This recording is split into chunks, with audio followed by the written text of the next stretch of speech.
그러니까 이제 한국공인중개사협회에서 임장 기본 보수제를 도입하겠다라고 얘기를 한 거죠. 집을 보면 돈을 내세요. 이거를 그냥 이렇게 밀어붙이면은 정말 힘듭니다. 되게 힘들어요. 많이 힘들어요. 차라리 안 했으면 좋겠어요. 안녕하세요, 버스노입니다.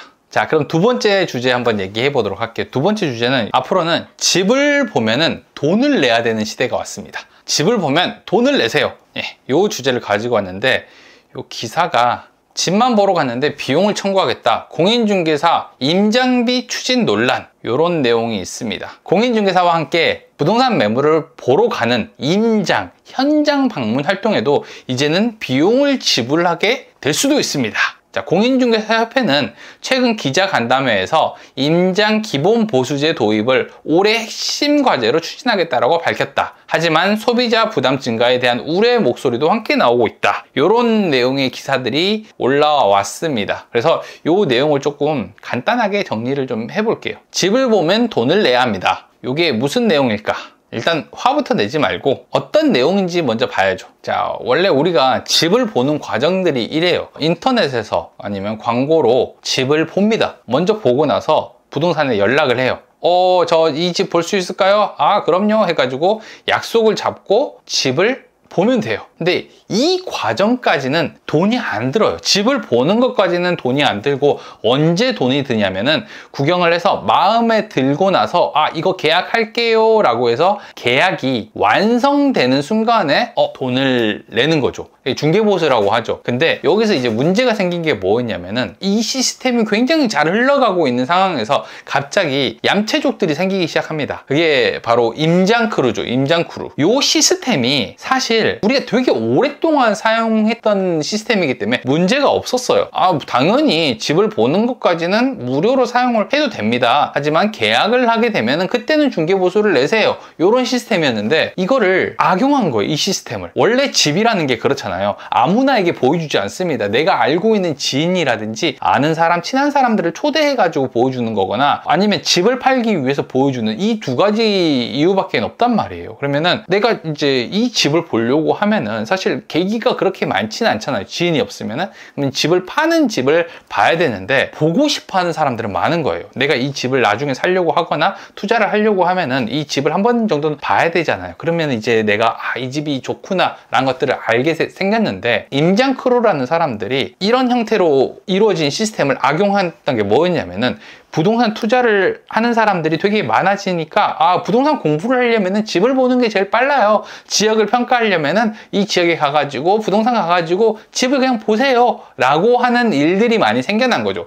그러니까 집을 사기 위한 사람들을 집을 보여주는 거거든요. 근데 그거를 악용해가지고 그냥 집만 보러 오는 사람들이 늘어난 거예요. 사실 뭐 투자를 공부하는 거는 어때요? 좋죠. 당연히 내가 재테크를 하고 투자를 해서 자산을 증식시키는 건 좋은 방법입니다. 그래서 보는 건 좋은데 다른 사람들에게 피해를 입히기 시작을 한 거죠. 집을 보여주기 전에 집주인들 같은 경우도 신경 쓸 게 되게 많거든요. 내 집을 누가 보러 온다라고 하면은 일단 지저분하면 안 되니까 청소를 해야 되고, 예쁘게 좀 인테리어도 좀 꾸며놓고 디퓨저 같은 것도 좀 뿌려놓고, 이런 노력들을 기한단 말이에요. 예쁘게 보여야 되잖아요. 그래야지 빨리 팔릴 거니까. 그래서 집을 보여주기 위한 노력도 있고, 내가 시간도 투자해야 돼. 내가 원래는 오늘 뭐 데이트를 가야 되는데 집을 보러 온다라고 하니까 집에 있단 말이에요. 아니면 밖에 점심 먹다가 들어오거나, 이런 일들이 되게 많이 있어요. 집주인들도. 또 공인중개사도 마찬가지거든요. 하루에 일정 시간들을 빼야 되잖아요. 약속을 잡고 집을 보여주고 또 집을 중개하기 위한 노력들을 되게 많이 한단 말이에요. 브리핑 자료도 만들고 어떻게 설명할지도 준비하고, 이런 것들을 배려하지 않은 거죠. 다른 사람들은 분명히 시간을 투자하고 노력을 했는데 그냥 집 살 생각 없이 보러 오는 사람들이 늘어난 거예요. 이런 일들이 이제 되게 많아지니까 집주인들도 그렇고 공인중개사들도 그렇고 스트레스를 많이 받는 거예요.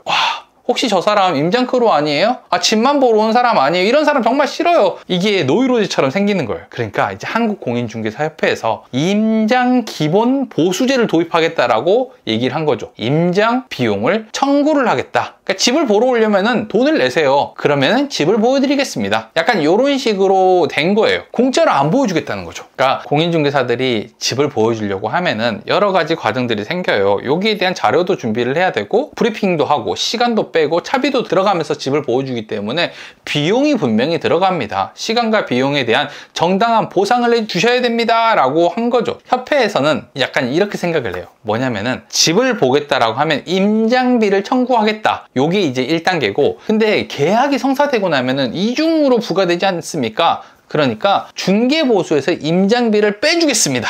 이제 협회에서 얘기하는 건 요거예요. 공인중개사 협회. 근데 이게 약간 조금 앞뒤가 안 맞잖아요. 집을 보여줘야지 계약을 할 거 아니야. 근데 돈을 내고 하라고 하면은 누가 하겠어? 이렇게 생각을 할 수가 있는데, 협회에서 생각하는 시스템이 이거예요. 미국의 시스템을 우리가 좀 따라잡겠습니다, 이거예요.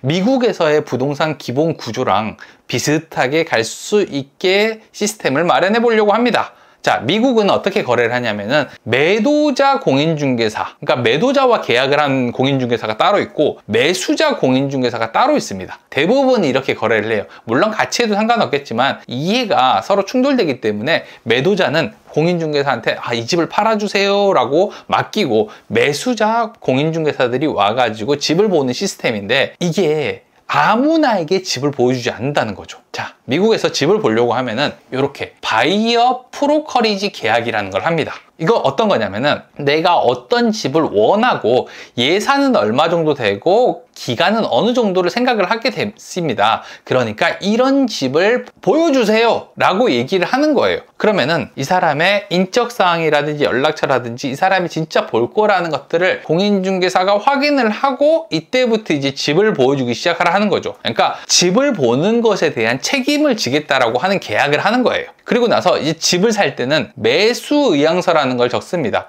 나 이 집을 받고 이 금액이면 계약을 하겠습니다 라고 하는 매수 의향서를 적는 거란 말이에요. 그러니까 요렇게 시스템을 만들어 가겠다라고 하는 거예요. 그러니까 우리나라는 그렇잖아요. 원래는 집이 하나 있다라고 해볼게요. 여기서 공인중개사가 이 집을 광고로 올려요. 그러면 누구나 와가지고 이 집을 볼 수 있는 시스템이란 말이에요. 근데 이렇게 할 게 아니라 바이어 브로커리지 계약을 해가지고 책임을 질 수 있는 사람들, 이런 사람들을 통해 가지고 하겠다. 그러면은 만약에 손님과 공인중개사가 먼저 이렇게 바이어 브로커리지 계약을 하게 되면은 이 사람을 위해서 내가 시장 조사도 하고 매물도 확보를 하고 안내도 같이 해주겠다. 그리고 이 내용에 대한 협상이랑 서류 같은 거, 매수 의향서 같은 것도 내가 다 작성을 해가지고 진행을 해주겠다라고 하는 공인중개사 시스템을 만들어 보겠다라고 하는 거죠. 미국에서 실제로 하고 있는 거니까 협회가 원하는 거는 이런 시스템인 것 같아요. 이런 시스템이에요. 그러니까 한국은 계약 없이 아무나 집을 다 볼 수 있는 시스템이기 때문에 너무 무분별하게 집을 보여주고 이 피해가 공인중개사랑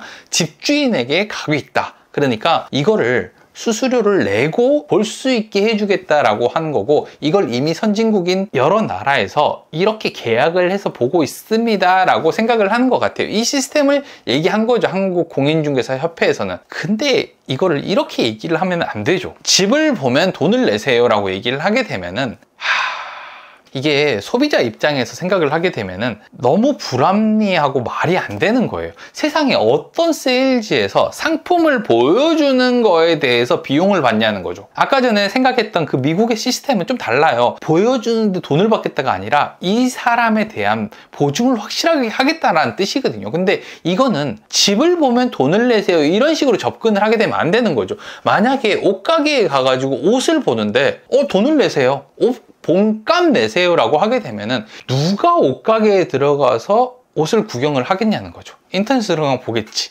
그렇잖아요. 아니 서점에 들어가 가지고 책을 나열되어 있는 거 어떤 책이 나와 있는지를 봐야지 사람들이 책을 살 거 아니에요. 근데 서점에 들어오는 비용을 받겠다라고 하면 서점이 될까? 이런 식으로 접근을 해봐야 되는 거죠. 한국 공인중개사협회에서 공인중개사들의 권익을 위해서 일을 하겠다라고 하는 거는 맞아요. 근데 이거를 처음에 단추를 이런 식으로 끼우게 되면은 소비자들에 대한 반발이 되게 커질 수밖에 없잖아요. 이렇게 되면은 공인중개사들도 일을 하기가 되게 힘들어지거든요. 어떤 서비스업에서 상품을 보는데 돈을 내라 하면은 좋아하겠어요? 그러니까 이거에 대한 밸런스라든지 균형을 잡아가면서 정책을 만들어 나가야 되는 건데 요게 잘못된 거죠. 그러니까 방향성은 맞아요. 어떻게 하겠다라고 하는 거고, 집주인과 공인중개사에게 피해를 주지 않는 방법을 찾겠다.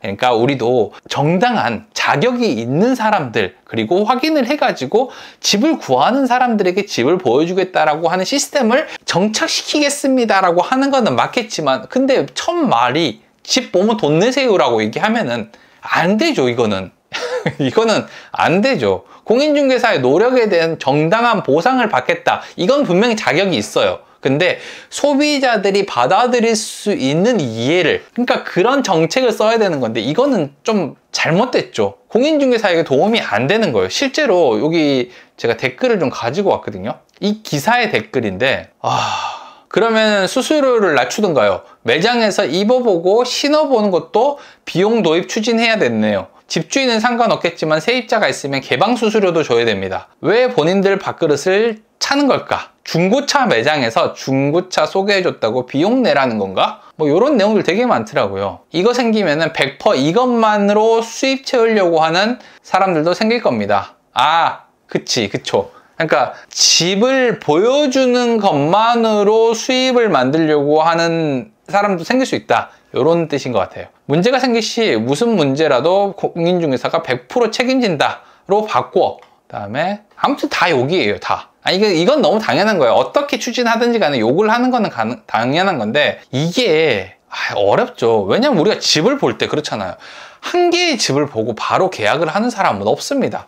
이 집이 진짜 마음에 들었어, 내가 좋아. 근데 이 집을 보고 계약을 할까? 아니, 다른 데를 보고 이 집이 좋은지를 확인을 해야 돼요. 이게 사람의 되게 기본적인 심리거든요. 처음에 내가 구두를 사러 갔는데 구두가 너무 마음에 들어, 예뻐, 발에도 편한 것 같아. 근데 첫 집이잖아. 첫 집은 바로 사기는 좀 그래요. 그러니까 부동산도 마찬가지거든요. 근데 만약에 임장비를 추진한다라고 하면은 집을 여러 개를 볼 수 있는 권리가 사라지겠죠. 이거는 사실 가능하기도 어려워요. 왜냐면 공인중개사들이 진짜 서비스를 할 줄 아는 사람이라면 이 비용을 안 받을 거거든요. 나는 안 받을 것 같아요, 무조건. 왜? 손님을 만나는 게 나의 수입을 만드는 일인데, 이 손님을 만나는 것조차 돈을 받겠다라고 접근을 하게 되면은 손님을 만나는 기회 자체가 박탈되거든요. 그러면 이제 다른 방법을 쓰겠죠. 그러니까 이게 문제가 사실 공인중개사 협회에서의 문제가 생긴 게 아니라 이런 블랙 컨슈머들 때문에 생기는 문제는 맞아요. 그러니까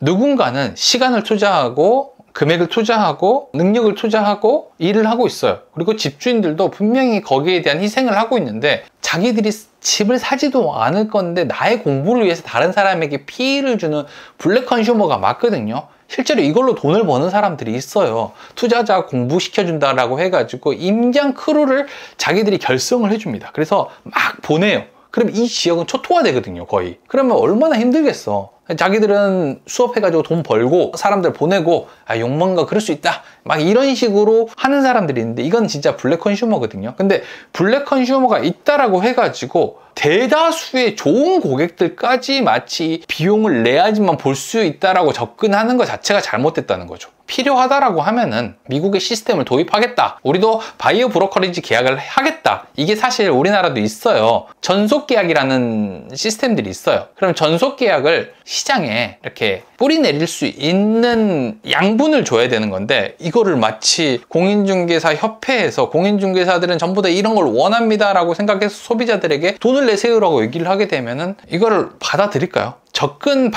방식 자체가 잘못된 거죠. 우리는 앞으로 전속 계약을 위주로 할 수 있는 시스템을 도입하겠습니다 라고 하면은 인정받을 수 있거든요, 이거는. 근데 돈부터 내세요, 요게 문제인 거죠. 그러니까 협회 사람들이 일부러 나쁘게 접근한 거라고 생각하지는 않아요. 근데 일을 할 때는 조금 더 시장에서 받아들이기 편리하게, 그리고 일하는 사람들이 좀 더 편안하게 해주려면은 일단 소비자들을 설득시킬 수 있는 방법을 해줘야 되는 건데, 이거를 그냥 이렇게 밀어붙이면은 정말 힘듭니다. 되게 힘들어요. 많이 힘들어요. 차라리 안 했으면 좋겠어요. 저는 그렇습니다. 노력해 주신 거 고맙지만 결과가 좋게 만들어 주셨으면 좋겠습니다.